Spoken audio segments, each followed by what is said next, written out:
Hello students, कैसे हो आप सभी। आज हम फोटोसिंथेसिस टॉपिक को डिस्कस करने जा रहे हैं।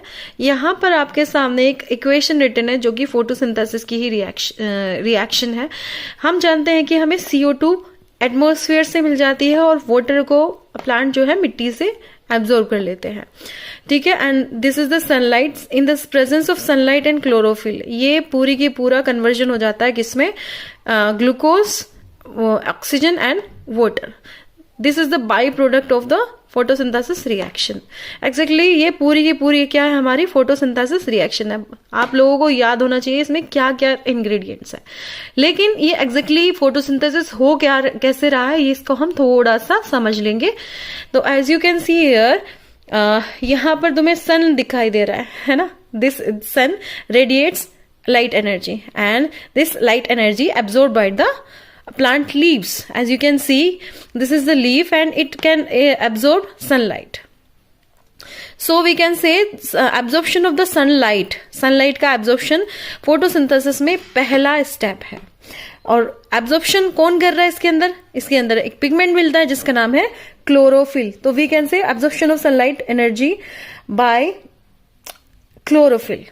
ओके स्टूडेंट्स, उसके बाद जब ये सनलाइट अंदर आ गई है तो अब इसका कन्वर्जन किया जाएगा। किसमें कन्वर्जन, लाइट एनर्जी से केमिकल एनर्जी में। आफ्टर दैट जो ये हमारे पास अब एनर्जी आई है, अब इसका काम क्या है, इसका काम हम देखते ही हैं। हमें जो फूड मिल रहा है that is this is you can say glucose is the chemical energy.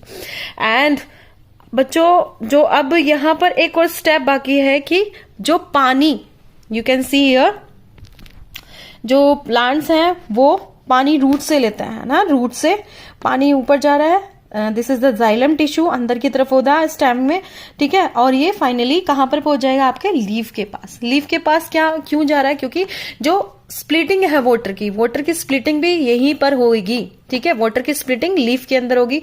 अब जब स्प्लिटिंग होगी तो हाइड्रोजन और ऑक्सीजन अलग हो जाएंगे, ठीक है। तो अब आपने देखा होगा मैंने ये जूम करके एक पार्ट बनाया है, यानी कि ये लीफ का लोअर सरफेस एरिया है। लोअर सरफेस एरिया में हम देख सकते हैं कि इसको जूम करके देखेंगे तो हमें ये स्ट्रक्चर एक नजर आती है जिसका नाम है स्टोमेटा। अब ये स्टोमेटा क्या कर रहा है, CO2 को एब्जॉर्ब करेगा और ऑक्सीजन को रिलीज करेगा। Absorb in the sense you can say it is diffusion of the oxygen and carbon dioxide happen through the stomata.